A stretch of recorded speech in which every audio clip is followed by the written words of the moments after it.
भाई, तुमसे एक बात कहनी है, जरा ध्यान से सुनना, क्योंकि जो मैं बताने जा रहा हूं ना, वो कोई फिल्म की कहानी नहीं है। ये मेरी जिंदगी का वो हिस्सा है जिसे मैं आज तक भूल नहीं पाया और शायद कभी भूल भी नहीं पाऊंगा। बात 3 साल पहले की है, जब मेरी सगाई हुई थी रीमा नाम की एक लड़की से, बेहद खूबसूरत, पढ़ी लिखी और समझदार। हम दोनों की मुलाकात हमारे घर वालों ने करवाई थी और पहली ही मुलाकात में मुझे वो बहुत पसंद आ गई थी।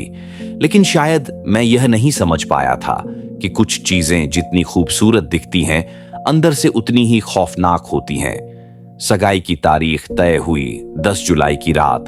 पूरा घर रोशनी से चमक रहा था, रिश्तेदार हंसी खुशी में डूबे थे और मेरे अंदर एक अजीब सी बेचैनी थी, जैसे कुछ ठीक नहीं है। रीमा जब स्टेज पर आई तो मेरी नजरें उस पर ही ठहर गईं। लेकिन जब उसकी आंखों से आंखें मिली तो मेरे पूरे जिस्म में एक झुरझुरी सी दौड़ गई। ऐसा लगा जैसे उसकी आंखें मुझे अंदर तक पड़ रही हों। कुछ ऐसा जो कोई इंसान नहीं कर सकता। उस रात सगाई तो हो गई, लेकिन उसके बाद जो हुआ उसने मेरी जिंदगी को नर्क बना दिया। अगले दिन सुबह सुबह घर में मेरी छोटी बहन चिल्लाती हुई मेरे कमरे में आई और कहने लगी कि रात को किसी ने उसके कमरे की खिड़की पर दस्तक दी थी। जब उसने देखा तो कोई लंबी सी छाया खड़ी थी और उसकी आंखें लाल थीं। सबने समझा शायद डरावना सपना देखा होगा, लेकिन कुछ था जो अंदर अंदर गलता जा रहा था, कुछ ऐसा जो हमें दिख नहीं रहा था। फिर अचानक अगले ही दिन दादी की तबीयत बिगड़ गई। डॉक्टर ने हार्ट अटैक बताया, लेकिन उनके चेहरे पर जो खौफ था वो मौत से पहले मैंने कभी नहीं देखा था। जैसे उन्होंने कुछ देखा हो, कुछ बहुत डरावना। सगाई के बाद रीमा का आना जाना हमारे घर में बढ़ गया और हर बार उसके साथ कुछ न कुछ अजीब घटने लगा। कभी दीवार पर खुद ब खुद खून से बने हाथ के निशान, कभी आधी रात को घर की घड़ियां बंद हो जाना, और कभी कभी तो ऐसा लगता था जैसे घर में कोई तीसरा मौजूद हो।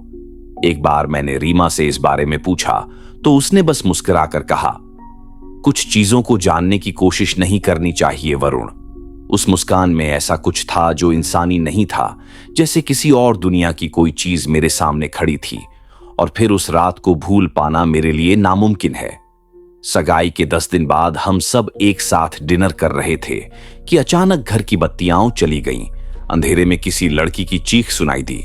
जब लाइट आई तो मेरी भाभी बेहोश पड़ी थी और उसकी पीठ पर नाखूनों के गहरे जख्म थे। जब होश आया तो बस एक ही बात बार बार दोहरा रही थी, वो मुझे ले जाएगी, वो मुझे ले जाएगी। अब मामला हाथ से निकल चुका था। हमने एक तांत्रिक को बुलाया। उसने घर में पूजा की और कहा कि इस घर में कोई आत्मा नहीं है। आत्मा इस घर के अंदर नहीं, बल्कि इस घर के किसी सदस्य के साथ बंधी है, तुम्हारी मंगेतर रीमा। ये सुनकर सबके होश उड़ गए। तांत्रिक ने बताया कि रीमा इंसान नहीं है, बल्कि एक ऐसी आत्मा है जिसने पिछले जन्म में अपनी अधूरी मोहब्बत के कारण आत्मदाह कर लिया था और अब वो अपने प्यार को वापस पाने के लिए किसी भी हद तक जा सकती है। उसने रीमा के नाम से एक गुड़िया लाई और जैसे ही पूजा शुरू हुई, उस गुड़िया की आंखों से खून बहने लगा। रीमा उस वक्त हमारे घर में नहीं थी, लेकिन जैसे ही पूजा पूरी हुई, वो बेहोशी की हालत में बाहर गेट पर गिर गई। जब उसे होश आया तो वो कुछ याद नहीं कर पा रही थी, लेकिन उसकी आंखें अब भी वैसी ही थीं, गहरी, डरावनी, जैसे किसी कब्र से उठी हों। उस रात तांत्रिक ने कहा, अगर तुम अपनी जिंदगी बचाना चाहते हो तो इससे शादी मत करना। मैंने रीमा से रिश्ता तोड़ दिया। बहुत समझाने की कोशिश की, लेकिन वो कुछ नहीं बोली, बस देखती रही। उसकी आंखों में एक अजीब सी चुप्पी थी, जैसे वो कुछ कह रही हो, लेकिन शब्दों में नहीं, बदुआओं में। फिर कुछ दिन बाद वो अचानक लापता हो गई और किसी को नहीं पता चला कि वो कहां गई। उसकी कोई खबर नहीं, कोई सुराग नहीं। लेकिन कहानी यहीं खत्म नहीं हुई दोस्त। आज भी जब रात के 2 बजते हैं तो मेरी खिड़की पर किसी के बालों की छाया दिखती है और हर अमावस की रात मेरे कमरे में उसकी परछाई घूमती है। मैं अब किसी और शहर में हूं, अपना नाम तक बदल चुका हूं, लेकिन हर जगह एक बात नहीं बदली, रीमा की मौजूदगी। अब भी जब मैं आईना देखता हूं तो पीछे कोई खड़ा होता है। वो नहीं गई, वो कभी नहीं जाएगी, क्योंकि उसकी सगाई आज भी अधूरी है और मैं उसका मंगेतर हूं। और सुनो, मैं ये सब किसी कहानी की तरह नहीं बता रहा हूं। ये सब मेरी हड्डियों में जमा हुआ डर है जो मैं हर पल महसूस करता हूं। रीमा के जाने के बाद मेरी जिंदगी थोड़ी सामान्य जरूर हुई थी, लेकिन सिर्फ ऊपर से, अंदर ही अंदर कुछ टूट चुका था। रातें अब भी मुझे डराने लगी थीं, खासकर वो रात जब मैं पहली बार अकेला था नए शहर में। मैं दिल्ली शिफ्ट हो गया था नौकरी के सिलसिले में। सोचा था नए माहौल में सब बदल जाएगा, लेकिन वहां भी डर ने मेरा पीछा नहीं छोड़ा। पहली रात ही जब मैं अपने रूम में सोया तो नींद के बीच किसी ने मेरा नाम पुकारा, वरुण। आवाज बेहद धीमी और ठंडी थी, जैसे हवा में से निकल रही हो। पहले तो सोचा सपना होगा, लेकिन जब आंखें खुली तो देखा खिड़की खुली थी और पर्दा धीमे धीमे लहर रहा था। अजीब बात यह थी कि वो खिड़की मैंने खुद बंद की थी। फिर अगली रात ठीक 2 बजे मेरे फोन की स्क्रीन अपने आप ऑन हुई और स्क्रीन पर कुछ लिखा हुआ था, हमारी सगाई अधूरी है। मैं कांप गया। फोन का नेटवर्क भी गायब था और सिग्नल वापस सुबह के 5 बजे आया। ये सब अब धीरे धीरे मेरे मानसिक संतुलन को बिगाड़ने लगा था। मैं डॉक्टर के पास गया, दवाएं ली, लेकिन फर्क नहीं पड़ा। फिर एक दिन ऑफिस से लौटते वक्त एक बाबा मिले सड़क पर। उन्होंने बिना कुछ पूछे कहा, जिससे रिश्ता तोड़ा है वो अब तुझे तोड़ देगी। मैं था ठंड इतनी कि सांसें भी जमा जाईं। अगले दिन मैंने तांत्रिक से संपर्क किया, जिसने पहले रीमा के बारे में बताया था। उसने मुझे बुलाया और बोला, अब सिर्फ एक रास्ता है, तुम उसकी आत्मा को मुक्ति दो, नहीं तो वो तुम्हें हर जन्म में खोजेगी। मैं तैयार था, लेकिन डर अब भी मेरे साथ था। तांत्रिक ने बताया कि रीमा की आत्मा को मुक्ति दिलाने के लिए उसकी असली राख, यानी उसके जलने के अवशेषों की जरूरत होगी। लेकिन रीमा तो कहीं गुम थी, कोई नहीं जानता वो मरी भी या नहीं। मैं उसकी पुरानी हवेली गया जहां वो पली बढ़ी थी। वहां सब कुछ बंद और सुनसान था, लेकिन जब मैंने अंदर कदम रखा तो एक कमरा ऐसा मिला जहां दीवार पर उसकी तस्वीरें थीं। सबके चेहरे जल चुके थे, बस एक तस्वीर में मेरा चेहरा भी था, जलता हुआ। तब मैंने देखा वहां कोने में एक छोटी सी राख से भरी डिबिया रखी थी, जिस पर उसका नाम लिखा था, रीमा। मैं डिबिया उठाकर तांत्रिक के पास गया। उसने रात को विशेष पूजा की, लेकिन जैसे जैसे मंत्रोच्चार बढ़ा, हवाओं में एक चीख गूंजने लगी, वरुण, मैं नहीं जाऊंगी, मैं तुम्हारी हूं।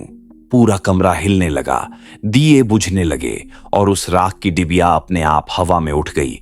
लेकिन तांत्रिक ने मंत्रों का उच्चारण तेज कर दिया और आखिरकार जमीन पर एक जोर का धमाका हुआ और सन्नाटा, एकदम सन्नाटा। फिर अगले पल डिबिया जमीन पर आ गिरी और शांत हो गई। उस दिन के बाद से रीमा फिर कभी नहीं दिखी, न कोई परछाई, न आवाज, न सपना। लेकिन हां, आज भी हर अमावस की रात मेरे कमरे की खिड़की पर वो राख की डिबिया खुद ब खुद हिलती है, जैसे कोई आकर उसे छूता हो। और मैं समझ गया हूं, कुछ अधूरे रिश्ते चाहे मिटा भी दो, उनकी परछाइयां हमेशा साथ चलती हैं। सगाई अब नहीं है, लेकिन एक बंधन आज भी जिंदा है, मौत से भी आगे। और देखो भाई, अगर अब भी तुम सोच रहे हो कि ये सब मेरे दिमाग का वहम है या किसी पागल इंसान की बकवास, तो मैं तुम्हें सिर्फ एक चीज दिखाना चाहता हूं। ये देख, मेरी कलाई पर ये नीला धागा जो उस दिन तांत्रिक ने बांधा था, अब तक मेरे साथ है। लेकिन इसमें एक अजीब बात है, ये हर अमावस की रात अपने आप कसने लगता है, इतना कि मेरी नसें नीली पड़ जाती हैं। और ये तब तक होता है जब तक मैं उस राख की डिबिया को खिड़की के पास न रख दूं, जैसे वो किसी को खींचती हो और उसे वहीं ठहरने का इशारा देती हो। पहले पहले मुझे लगा कि ये सब मेरा डर है, लेकिन जब मेरी दोस्त रिया एक बार मेरे फ्लैट पर आई और उसने उस डिबिया को छू लिया, तब मुझे यकीन हो गया कि रीमा अब सिर्फ मेरी नहीं रही, वो किसी और को भी छू सकती है।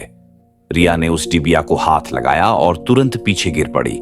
उसकी आंखें उलट गईं और उसके मुंह से एकदम अलग आवाज निकली, ये मेरा है, सिर्फ मेरा। मैंने रिया को अस्पताल पहुंचाया, लेकिन डॉक्टरों को कुछ समझ नहीं आया। उन्होंने कहा मानसिक द्वारा है, लेकिन मुझे पता था कि रिया ने उस चीज को छेड़ दिया था जो अब भी जिंदा है। मैंने अब किसी को अपने पास आने देना बंद कर दिया है। अकेला रहता हूं, किसी से बात नहीं करता, काम छोड़ दिया है, सोशल मीडिया, फोन सब बंद, क्योंकि मुझे डर है कि रीमा अब भी मेरी सांसों के साथ चल रही है। एक बार तो ऐसा भी हुआ जब मैं मंदिर गया और पंडित ने मुझे बाहर रोक दिया। वो बस मुझे घूरता रहा और फिर बोला, तेरे साथ कोई है, वो इस जगह में नहीं आ सकती। तब मैंने पहली बार महसूस किया कि मेरे शरीर से कुछ अलग निकलकर उस मंदिर के दरवाजे पर रुक गया था, जैसे कोई अदृश्य छाया, मेरी आत्मा की छाया। और फिर मैं समझ गया, रीमा अब मेरे शरीर में नहीं, मेरी परछाई में बस गई है। जब सूरज डूबता है और सड़क पर सिर्फ परछाइयां बचती हैं, तो मेरी परछाई में दो सिर दिखते हैं, एक मेरा और दूसरा उसके झूलते बालों के साथ। और अगर किसी दिन सूरज ढलते वक्त तुम मुझे देखो, तो पीछे से एक और साया नजर आएगा, हमेशा मेरे साथ चलने वाला, बिना आवाज का, बिना शक्ल का, लेकिन मेरी जान से भी जुड़ा हुआ, और शायद मौत के बाद भी मेरे साथ जाने वाला। इसलिए मैंने अब फैसला किया है कि मैं इस शहर को छोड़ दूंगा, इस देश को भी। शायद कहीं ऐसा जाकर रहूंगा जहां धूप ज्यादा हो, क्योंकि परछाइयां वहीं होती हैं जहां रोशनी हो। लेकिन अगर मैं अंधेरे में चला गया तो शायद वो हमेशा के लिए मेरी बन जाएगी। और ये जो कहानी मैं तुम्हें सुना रहा हूं, ये कहानी नहीं है, ये चेतावनी है। अगर कभी किसी रिश्ते को तोड़ना चाहो तो पहले देख लेना कि सामने वाला इंसान है भी या नहीं। और अब इतने साल बाद जब मैं फिर से किसी अजनबी से अपनी कहानी बांट रहा हूं, तो उसका मकसद सिर्फ ये है कि शायद कोई मेरी बात समझे। क्योंकि एक अजीब बात यह भी है कि जो कोई मेरी ये कहानी सुनता है, उसके सपनों में रीमा जरूर आती है, ठीक उसी लाल लहंगे में, आधे जले चेहरे के साथ, और एक ही बात कहती है, क्या तुम मुझसे सगाई करोगे, स्विंगल? और अगर जवाब हां हुआ तो उस इंसान की जिंदगी वैसी ही उलझ जाती है जैसी मेरी हुई। और अगर जवाब ना हुआ तो बस इतना जान लो कि रीमा ना सुनना नहीं जानती। मैं अब एक भूत नहीं, एक चेतावनी बन चुका हूं। और तुमसे मेरी आखिरी गुजारिश है, कभी किसी अधूरी आत्मा से जुड़ने की भूल मत करना। और अगर तुमने मेरी बात हल्के में ली तो बस एक बार रात के 2 बजे अपनी खिड़की खोलकर बाहर देखना, शायद वहां कोई खड़ी मिले, मुस्कुराती हुई, सजे धजे, तुम्हारे नाम की अंगूठी हाथ में लिए हुए। क्योंकि सगाई अधूरी नहीं रहनी चाहिए।